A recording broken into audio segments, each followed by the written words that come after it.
कोकणचं पहिलं दैनिक कोकणसाद आणि कोकणचं number 1 महाचॅनल Kokansad live यांच्या माध्यमातून जागर कोकणातील साहित्य रत्नांचा असं एक अभियान आपण राबवलेलं आहे आणि त्या अभियानांतर्गत आज विशेष मुलाखत आपण साहित्यिक अजय कांडर यांची घेणार आहोत। आपल्यासोबत अजय कांडर आहेत, तसेच आपल्यासोबत आमचे कोकणसाद दैनिकचे संपादक देसाई सर आहेत। कांडर सर नमस्कार, तुमचं कोकणसाद लाईव्ह आणि कोकणसाद दैनिकच्या वतीने स्वागत आहे।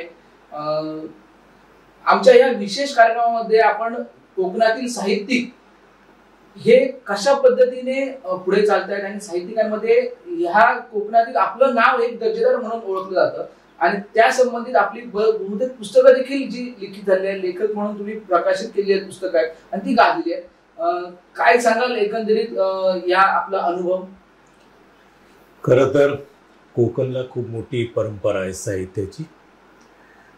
मराठीतलं पहिलं ज्ञानपीठ पुरस्कार या भूमीतील भाऊसाहेब खांडेकर म्हणजे वि स खांडेकर यांच्या ययातीला मिळालं। दुसरा ज्ञानपीठ पुरस्कार कुसुमाग्रजांना मिळालं आणि तिसरं ज्ञानपीठ पुरस्कार पुन्हा आपल्या सिंधुदुर्ग जिल्ह्यातील धालवली येथील कविवर्य विंदा कर्दीकरांना मिळालं आणि चौथं बालचंद्र नेमाडे सरांना। 4 ज्ञानपीठ एकूण मराठी भाषेला मिळाली, त्यातली 2 ज्ञानपीठं आपल्या सिंधुदुर्ग जिल्ह्याला मिळाली, म्हणजे त्याचं काय महत्त्व मोल आहे बघा। आणि खरं तर नासी पेंडसे आहेत, त्याच्यानंतर मधु मंगेश कर्णिक आहेत, जयवंत दळवी आहेत, आरती प्रभू आहेत, वसंत सावंत आहेत, अशी कितीतरी नावं चांगली आपल्या या कोकणने मराठी साहित्याला दिलेले आहे। आणि आत्ताच्या पिढीत जर बघायला गेलात तर जयंत पवार सारखा आहे किंवा त्यांच्या आधीच्या पिढीत सतीश काळसेकर होते आणि जयंत नंतर आम्ही जी लिहिणारी सगळी मंडळी आहोत, प्रवीण बांदेकर असतील, त्याच्यानंतर आमचे गोविंद काजरेकर असतील, आणि दाखू कांबळी असतील, शर्वी आसोलकर असतील, तर ही सगळी मंडळी मराठी कवितेच्या आत्ता मुख्य प्रवाहाच्या केंद्रस्थानी आहेत। त्यात एकटे प्रवीण बांदेकर कवी आणि कादंबरीकार आणि इतर लेखक म्हणून पुढे गेलेले आहेत आणि बाकी सगळीच आम्ही मंडळी कविता लिहिणारे आहोत। मला असं वाटतं की सिंधुदुर्गातला निसर्ग असा आहे की माणूस जन्माला येतो तो कविता लिहितो की काय असंच वाटावं, एवढं चांगलं वातावरण आहे। फक्त प्रॉब्लेम आपल्याकडे काय होतो की त्याचा एक ध्यास घ्यावा लागतो आपल्याला आणि ध्यास घेणारी मंडळी मग पुढे जाते आणि पुढे जाण्याचा अर्थ असं असतं की जगण्याची समज जी असते ती समज जगण्याची समजून त्यातून व्यक्त होणे आणि उत्तम गुणवत्ता नेहमी सिद्ध करणे।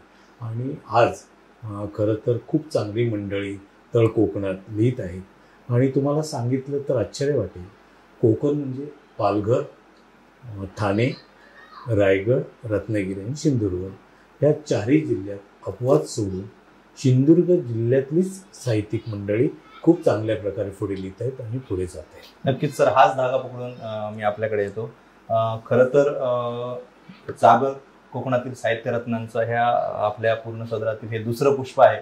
आपण ज्या पद्धतीने उमेशने तुम्हाला सुरुवातीला विचारलं की कोकणातील साहित्यिकांची जी वाटचाल आहे, आपण चांगल्या पद्धतीने ओळख सुद्धा करून दिली आणि त्यातील आपण एक ख्यातनाम आणि प्रतिभावंत अशा प्रकारचे कवी आहात।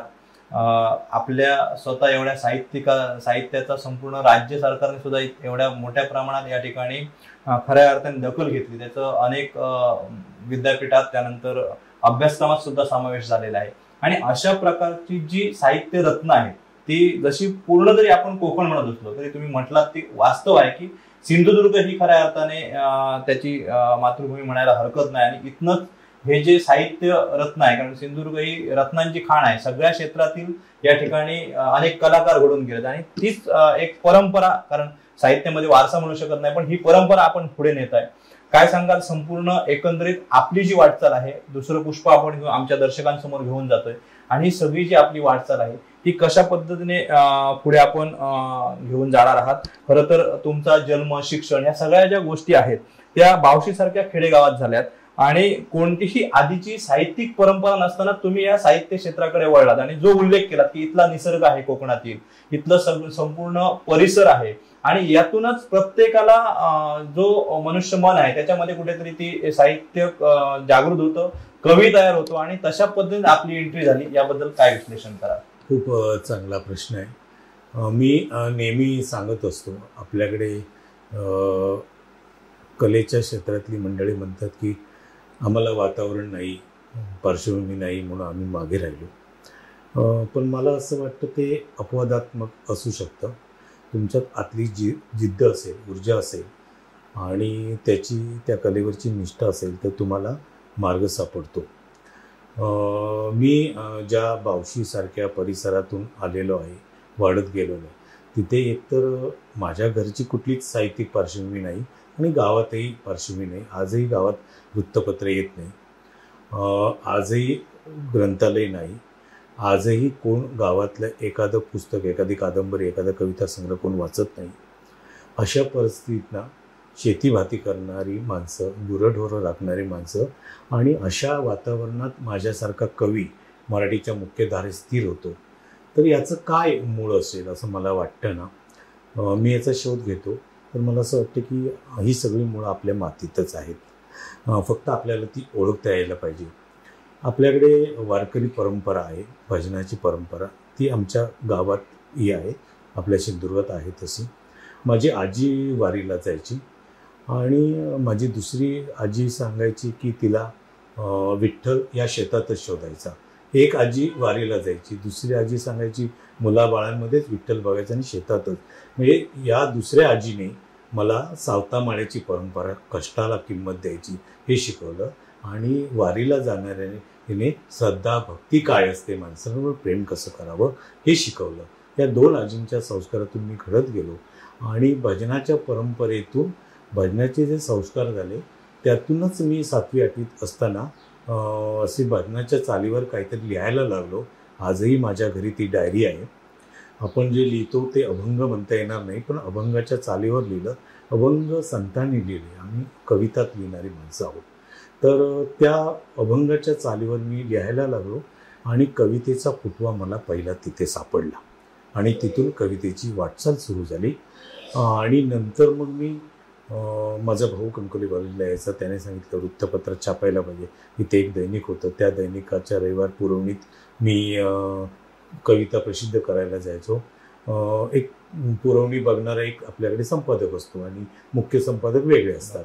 तर ते मुख्य संपादक एक दिवशी दर रविवारी येतोय ते बघायचं आणि मग मला म्हणाले, अरे तू इकडे, तू दर रविवारी दिसतो. मी म्हटलं सर माझी कविता मी दिली, छापली. तर छापली नाहीत त्यांनी.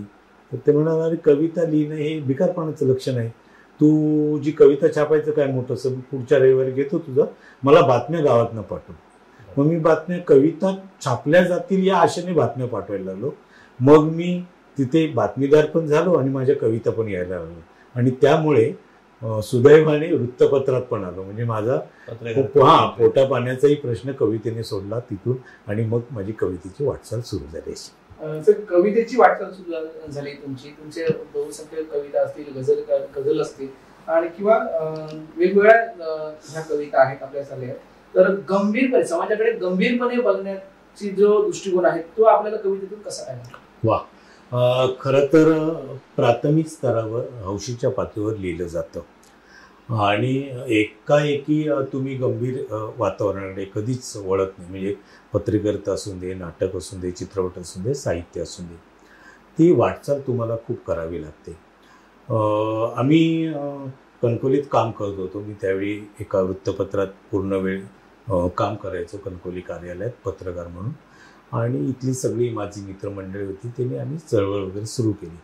पण माझ्या घरच्या लोकांना असं वाटलं की वृत्तपत्रात काम करणे, कविता हा लिहितो, हे काय पोट भरण्याचं लक्षण नाही याचं आणि हा बाद जाणार आहे, कविता लिहिते म्हणजे बाद जाणारा माणूस. त्यामुळे घरच्या मंडळी, काकांनी प्रामुख्याने मला मुंबईला नेलं आणि त्यांची प्रेस होती, एक साधारण 30-35 कामगार होते, तर तिथे ते सगळं व्यवस्थापन करायला मला सांगितलं. पण आतला आपला जो किडा असतो एखाद्या कलेचा, तो थांबत नाही. काका बाहेर गेले की मी बाहेर पडायचो आणि शांताराम नांदगावकर आमच्या गावचे, नांदगावचे. तर माझ्या डोक्यात असं होतं की आपल्याला चित्रपटाची गाणी लिहायची आहे. मग मी तिथून बाहेर पडायचो आणि देवदत्त साबळे, अनिल मोहिले, त्यानंतर मेहंदीच्या पानावर अशा कॅसेट त्यावेळी निघायच्या त्याचा संगीतकार मित्र आमचा डोंबिवलीला राहायचा. त्याच्यानंतर उमाकांत कानेकर जे मोठे गीतकार, गोष्ट आई सांग मला रामाचे हे ज्यांनी गीत लिहिलं, किंवा प्रकाशातले तारे तुम्ही, किंवा शोधिशी मानवा अशी जी गाणी लिहिली आहेत त्यांचे गीतकार, त्यांचा मुलगा अजय कानेकर, या सगळ्यांकडे मी सकाळ संध्याकाळ जायचो आणि गाणी त्यांच्याकडे ठेवलेली असायची.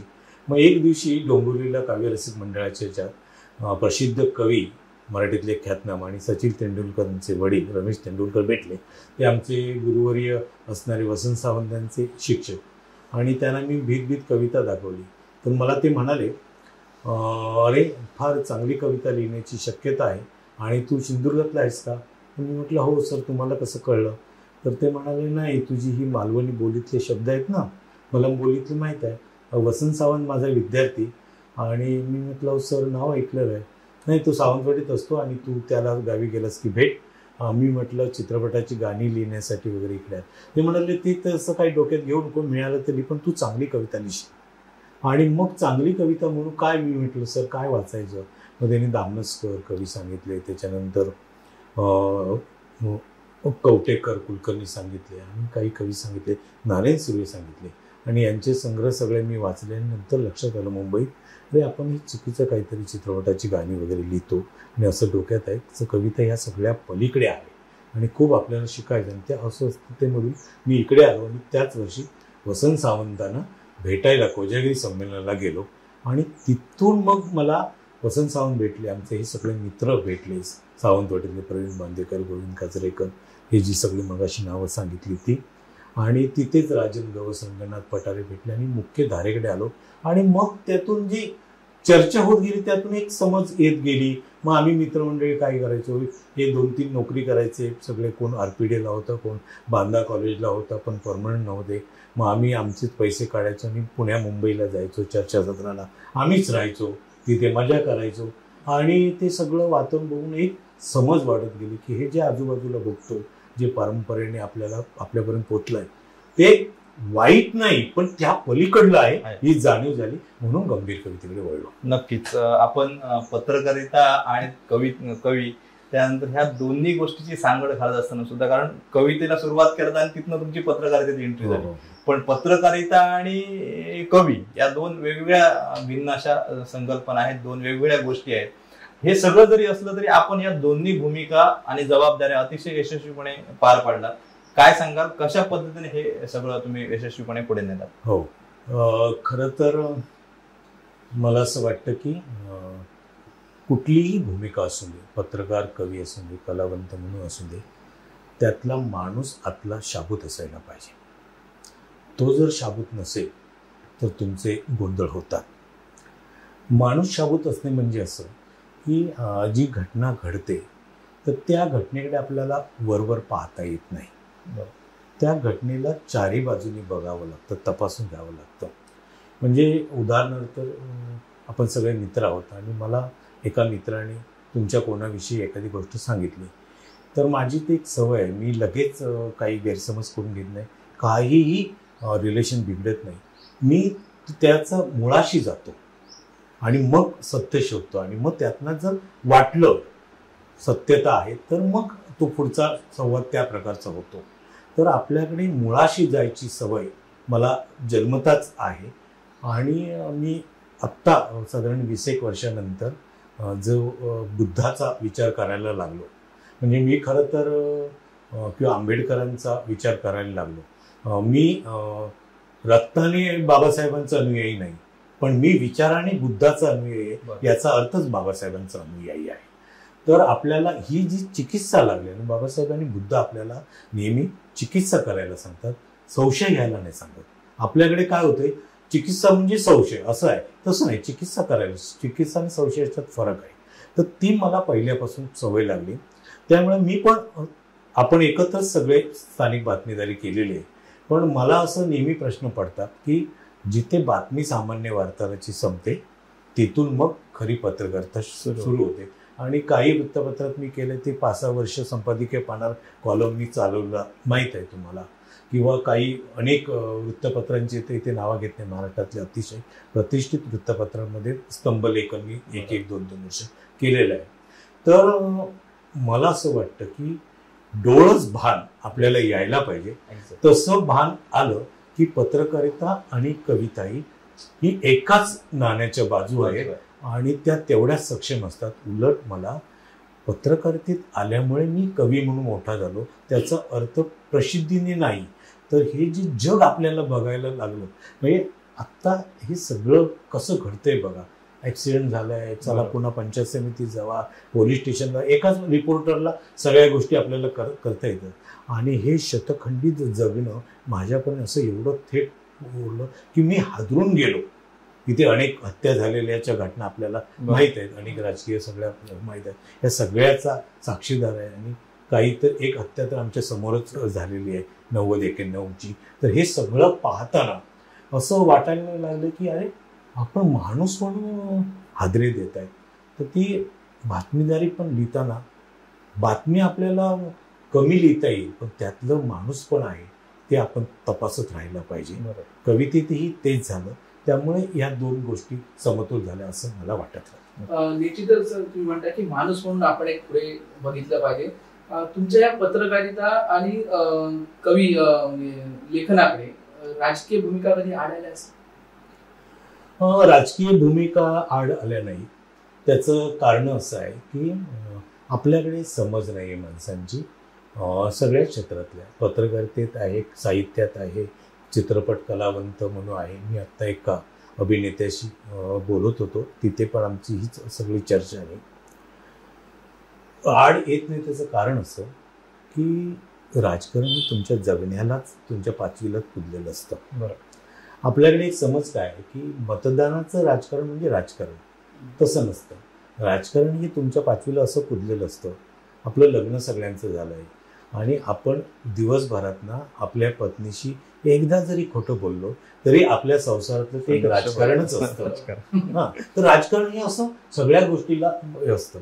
आणि आपण जेव्हा मी आता सांस्कृतिक काम करतो, आमची समाज साहित्य प्रतिष्ठान, तुम्ही बातम्या मित्रमंडळी सगळे छापता, मला खूप चांगलं सहकार्य करता. खरं तर ही संधी आहे की तुमच्या कोकण साधने एवढी आम्हाला चांगली गेले 4-5 वर्ष चांगला हे दिलंय, तर तुम्ही संपादकच आहात, तुम्ही समोर आहात, हे चांगले प्रमुख रिपोर्टर आहेत, तर तुम्हाला दोघांनाही मी धन्यवाद देतो.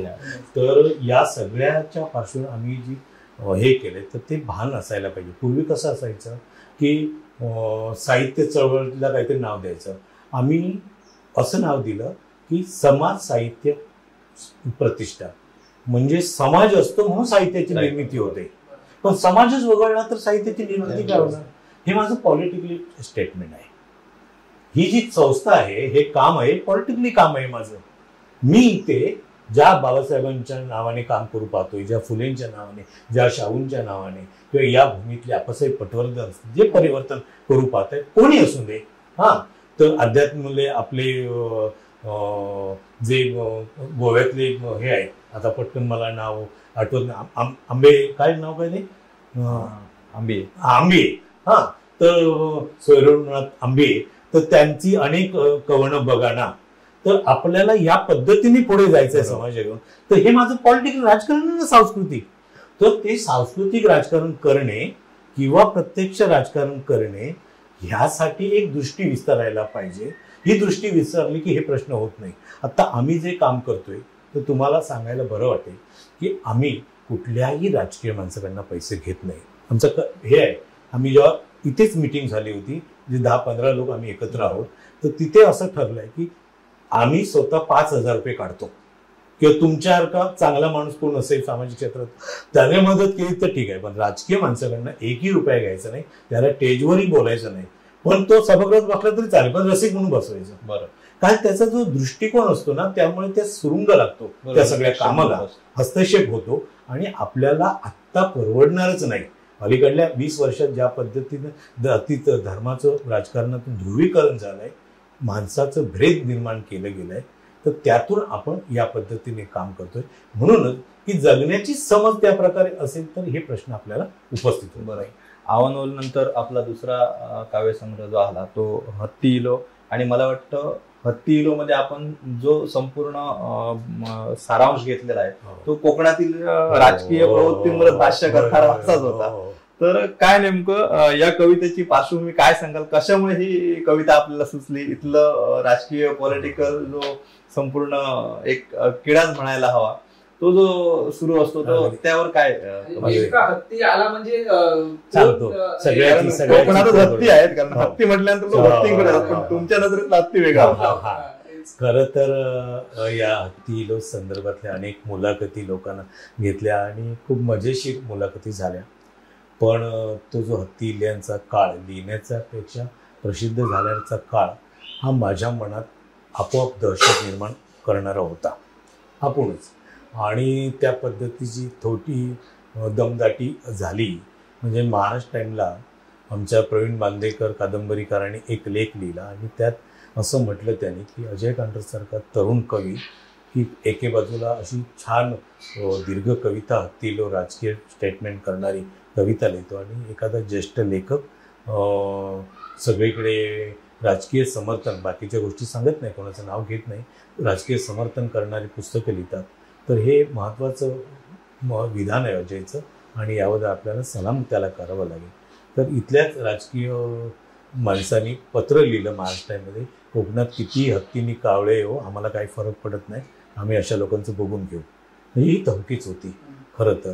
दुसरी गोष्ट, एका राजकीय मोठ्या पक्षाच्या एका माणसाने, मित्र आमचा अतिशय जवळचा मित्र, आणि मला फोन केला की अजय मी संग्रह वाचला आणि हे काही तू बरोबर केलंच नाही, बघू आपण काय बघू असं म्हटलं. दुसरी गोष्ट, मग कोकणातला एक लेखक चांगला मोठा याच इथेच माझ्या घरी आला. मी ते पुस्तक दिलं त्यांना सरांना आणि मुंबईला असतात ते, आणि ते गेले. आणि मग नंतर त्यांनी फोन केलं की हे ज्या सगळं चरित्र दिसतंय ज्या नेत्याचं, ज्या राजकीय लोकांचं, हे अजय काय बरोबर नाही, मी तुझ्याशी बोलणार नाही. हां, तर मी म्हटलं सर तुम्ही समर्थक असू शकता, मी कोणाचाच समर्थक नाही आहे, पण माझी म्हणून स्वतःची एक भूमिका असते, ती कलावंत म्हणून आहे, कवी म्हणून आहे आणि प्रत्येकाने जपलं पाहिजे. आपल्याला कुणीही गृहीत धरू नये, कारण मी कुणाला गृहीत धरत नाही. ते माझं राजकीय विधान आहे आणि ते राजकीय विधान हे फक्त कोकण पुरतं नाही, कोकण हे निमित्त आहे. कारण आपण लिहितो तर आपल्या भोवतालातूनच लिहितो आणि लोकलकडून ग्लोबल जवळ जातो. त्याच दरम्यान समाजवाद कोकणात जसा संपला तसा भारतातलाही समाजवाद संपत होता. त्याच्यानंतर काँग्रेसची सत्ता आली 95ला, पुन्हा जातीचं धर्माचं ध्रुवीकरण करणारी शिवसेना, भाजप पुन्हा एकत्र आले, तसेच पक्ष त्या समविचाराचे केंद्रात आले. तर ह्या सगळ्याचा जो परिणाम आहे त्याचं एक उत्तम चित्र हत्तीलोमध्ये येतंय. हत्ती हे एक मुवमेंट आहे राजकीय चळवळीची बदललेल्या, आणि आपल्याकडे ती जी मानसिकता लिहिण्याची माझी घडली ती आपल्याला तुम्हाला माहिती आहे. दोडा मागला तुमच्या कर्नाटक, गोवा आणि महाराष्ट्राच्या बाउंड्रीवर हत्ती आल्याने पुढे काय झालं, तर मी म्हटलं फार सुंदर रूपक आहे, हे रूपक घेऊन आपण राजकीय हत्ती कविता लिहूया. पण याचे एवढे चांगले परिणाम झाले की ही कविता ह्याच्यासाठी बाळ नावाचे, एक बाळ ठाकूर नावाचे मुंबईतले ख्यातनाम चित्रकार, त्यांनी सगळी चित्र काढली आहेत. 3 वेळा बैठका झाल्या आणि 3ही वेळा त्यांनी चित्र काढली आणि प्रकाशकाकडे पाठवले, शब्द प्रकाशनने काढले. तर ते मग पुन्हा फोन आला मला की ती घेऊ नका चित्र, मला अजयला भेटायचं आहे. मग मी गेलो पुन्हा, त्यांचे भांबेड गावी ते आले होते लांजाजवळ, आणि मग मी म्हटलं सर काय, म्हणाले अरे ही कविता सगळी वाचली आणि मी हादरून गेलो, आपली चर्चा मी विसरून गेलो होतो आणि मला कोकणातलं, तळ कोकणातलं, सिंधुरातलं सगळं राजकारण माहीत आहे, मी तुला लांजाचं असल्यामुळे. तू प्रत्यक्ष हत्तीबद्दल बोलत नाहीस, हे माणसांना मारून टाकणाऱ्या लोकांबद्दल बोलतोयस, तर हे मी सगळं बदलून तुला चित्र काढून देतोय. तर या अशा घटना आपल्याकडे झाल्या आणि खूप चांगल्या आल्या की मग त्याला खूप चांगला प्रतिसाद मिळाला. खूप कुसुमाग्रज सारखा पुरस्कार मिळाला, यशवंतराव चव्हाणांसारखा पुरस्कार मिळाला, इंदिरा संतांसारखा पुरस्कार मिळाला. त्याच्यानंतर तो MA ला लागला उत्तर महाराष्ट्र विद्यापीठाला.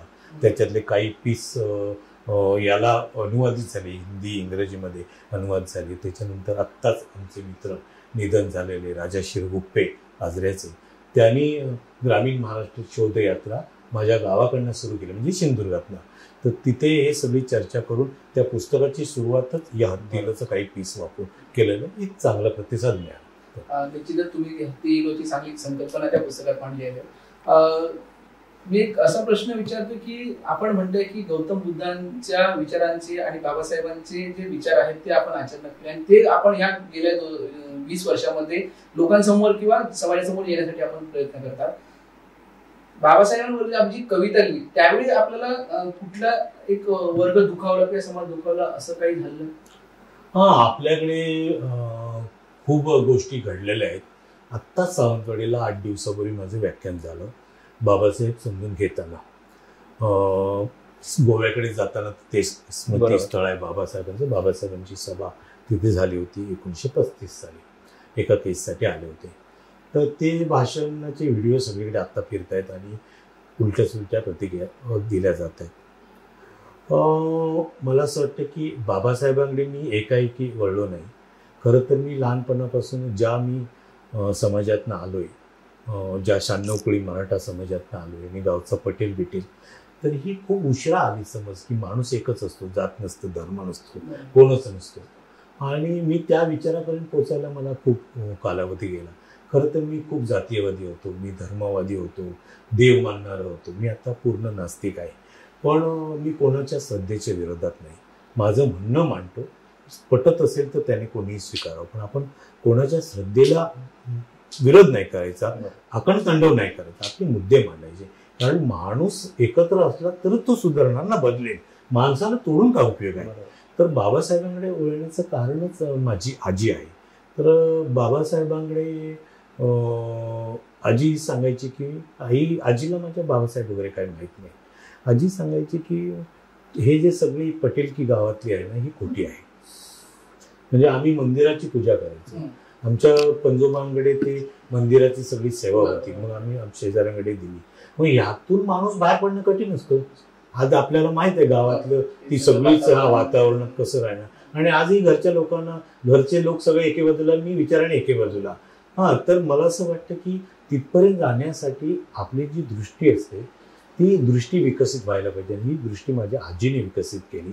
आजी मला म्हणायची, म्हणजे आम्हाला घरात असे संस्कार झाले, कोणही शोषित माणूस आला की तो उपाशी जाऊ नये, त्याला पाणी तर द्यायचं वेळ प्रसंगी. आमच्या घरी नेहमी 1-2 माणसांचं जेवण. आणि त्यावेळी कोण परिस्थितीने का श्रीमंत नाही, तरीच आम्ही शेतकरी फॅमिली. मग ते सांगायचे की 1-2 माणसांचं, आईला सांगायचे की ती हे करून ठेव, जेवण जास्त ठेव, मग तिथे हे करायचे. आणि समानतेचं एक तत्व तिच्या वागण्या बोलण्यात होतं. हे संस्कार झाल्याने मग मी बाबासाहेबांकडे, आणि माझे इथले काही विद्रोही मित्र मला भेटले, आबा शेवरे भेटले, त्याच्यानंतर उत्तम पवार भेटले, असे मित्र भेटले आणि मी बदलत गेलो, त्या सगळ्यातून गेलो. आणि मग एकदा समज आली की मग आपल्याला कळायला पाहिजे की आपल्याला कुठे पोचायचं. आणि युगानुयुग तर आता हिंदी अनुवाद त्याचा येतोच आहे आणि ती कविता हिंदी अभ्यासाला MA ला लागते आहे. तिचं अधिकृत सगळं झालं की तुम्हाला मी सांगेनच. पण खूप संग्रह गाजला. एका वृत्तपत्रात महाराष्ट्र टाइममध्ये मी त्या संग्रहाबद्दलचा लेख लिहिला की कुठलाही महापुरुष एका जातीत बांधता येत नाही, अशी मी माझी लेख लिहिला. आणि रविवारी लेख आला आणि मंगळवारी रात्री मला प्रकाशकांचा फोन आला की 500च्या 500 प्रती बुक झाल्या. मग त्यामुळे 500ची एक आवृत्ती आणि दुसरी 500ची एक आवृत्ती 6 डिसेंबरची एक तारीख घालून आणि 7 डिसेंबरची दुसरी तारीख घालून एकाच वेळी 2 आवृत्त्या छापल्या. बरोबर. मग तिसरी आवृत्ती त्याच वर्षी छापली आणि आता तीही संपेल. नक्कीच आपण अतिशय फार मोठ्या विषयाला हात घातला आणि तेवढंच ते यश सुद्धा मिळालं. अगदी दुसरा सुद्धा महत्वाचा तसाच मुद्दा आहे आपले थेट महात्मा गांधींविषयी सुद्धा, गांधींवर सुद्धा आपण कविता लिहिली. खरं तर अनेक जगातल्या लोकांनी महात्मा गांधींवर काव्य लेखन केलेलं आहे.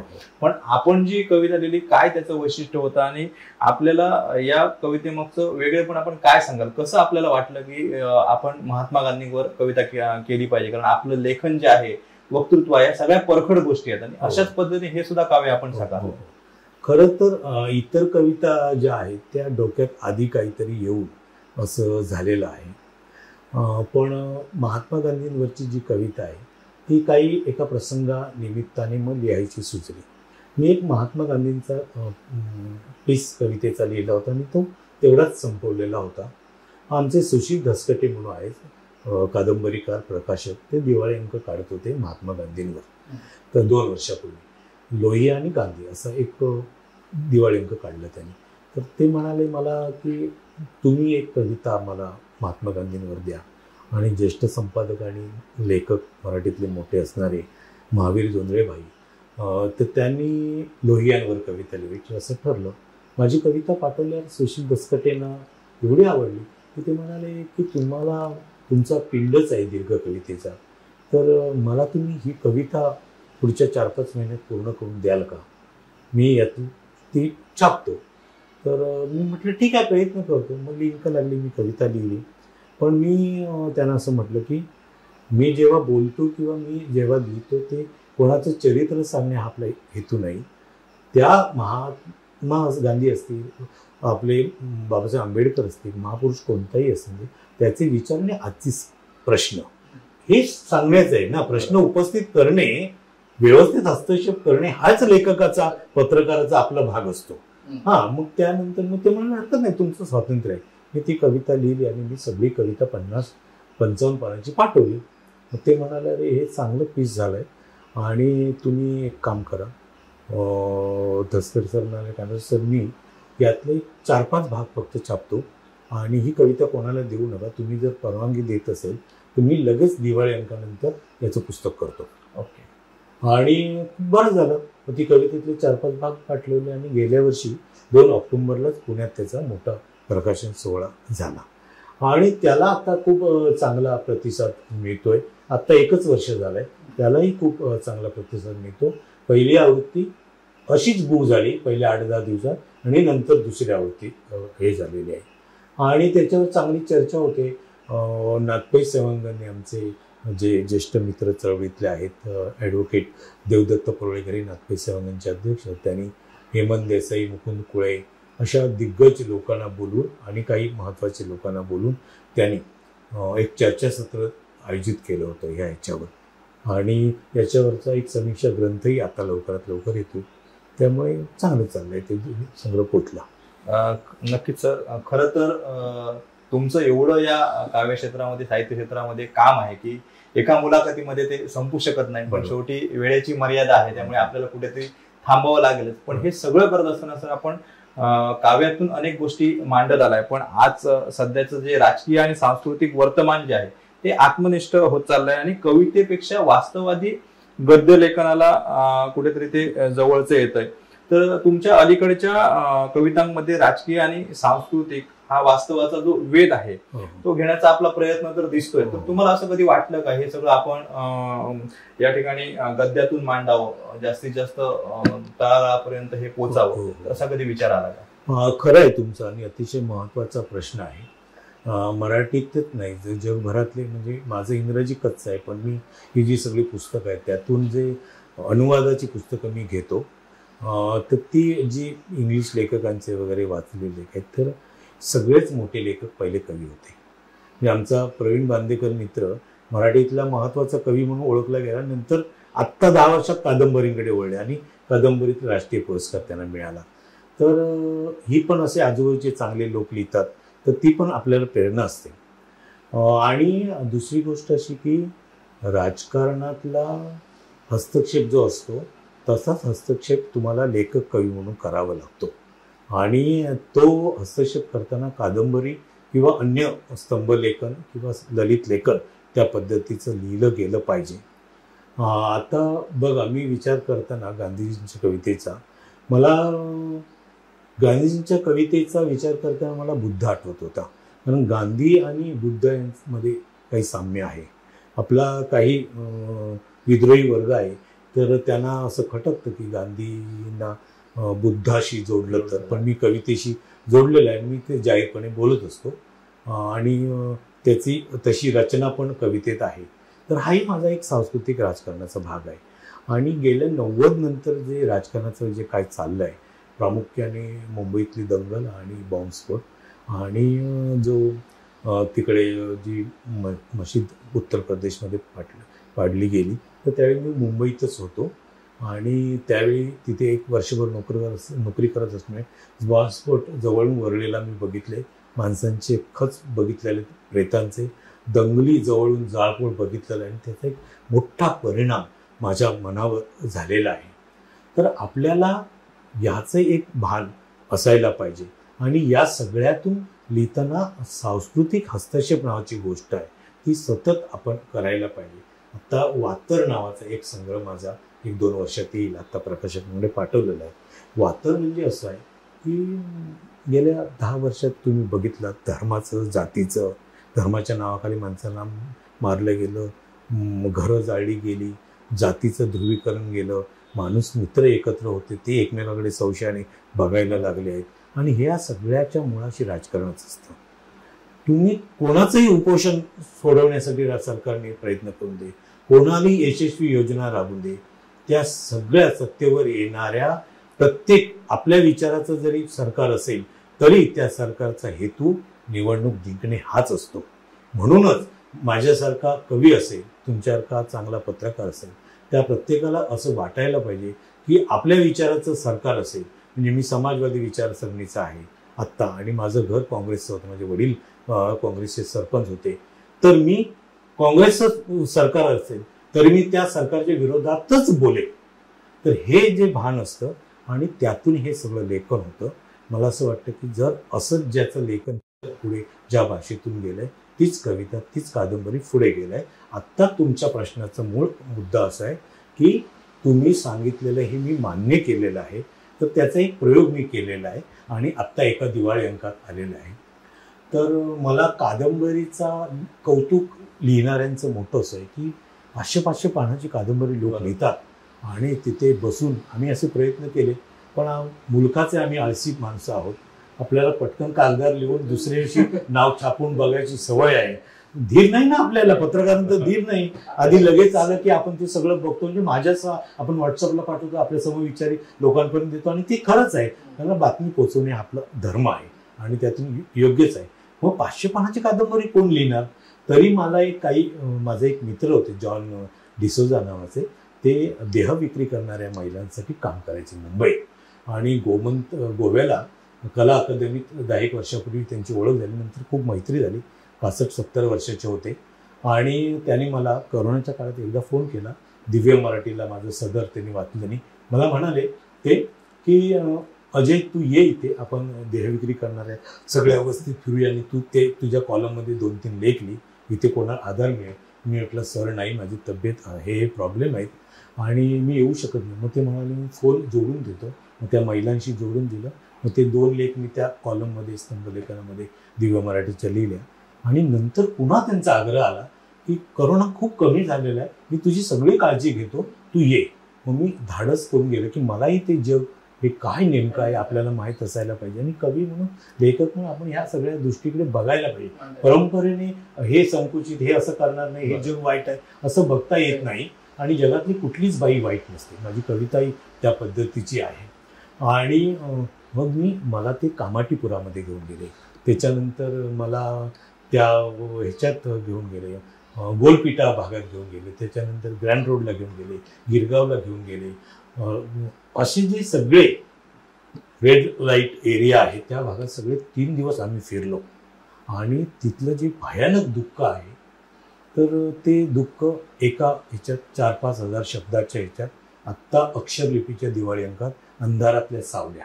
म्हणजे मी जेव्हा प्रवेश केला त्या कुंटणखान्यात, त्या 10-12 मुली अशा बसल्या होत्या आणि मंद प्रकाश होता आणि त्यांच्या सावल्याच मला दिसत होता, भयानक. तर त्याचं शीर्षक आहे. तर असं हे आहे, तर त्याचे भाग डोक्यात आहेत. तर त्याची एकतर कादंबरी करायची, नाहीतर सुटे भाग लिहून आपल्याला सोपं पडेल त्याचं पुस्तक काढायचं. तर तुम्ही म्हणताय त्याचं काहीतरी मिळेल पुढे. नक्कीच, अगदी शुभेच्छा सर. खरं तर खूप छान वाटलं तुमचे संवाद साधून, कारण हे आमच्या जागर कोकणच्या साहित्य रत्नांचा या सदरातील दुसरं पुष्प होतं आणि अगदी विस्तारपूर्वक नाही मात्र अतिशय महत्वाचा जो बाबा होता त्याबाबत आपल्याला चांगला संवाद करता आला. चांगली चर्चा. अजय कांडर सरांचा परिचय करून द्यायचा झाला तर तो फार मोठा आहे. मात्र त्यांनी आजवर त्यांची प्रकाशित झालेले काव्यसंग्रह, त्यानंतर महाराष्ट्र फाउंडेशन सारखा अतिशय मानाचा असा पुरस्कार सुद्धा कोकणच्या या सुपुत्राने पटकावलेला आहे. आणि कोकण साथने जी ही चळवळ सुरू केली आहे, तर मला वाटतं मी ज्यावेळी सरांशी संवाद साधला त्यावेळी लगेच त्यांनी या उपक्रमाचं भरभरून कौतुक केलं होतं आणि आज थेट त्यांच्याशी आम्हाला संवाद साधता आला. आपल्या पुढील वाटचालीसाठी प्रवासासाठी आमच्या शुभेच्छा आहेतच सर. दर्शकांना सुद्धा मी सांगू इच्छितो की आम्ही जी ही एक नवं अभियान सुरू केलेलं आहे ते सुद्धा यापुढे सुरूच राहील.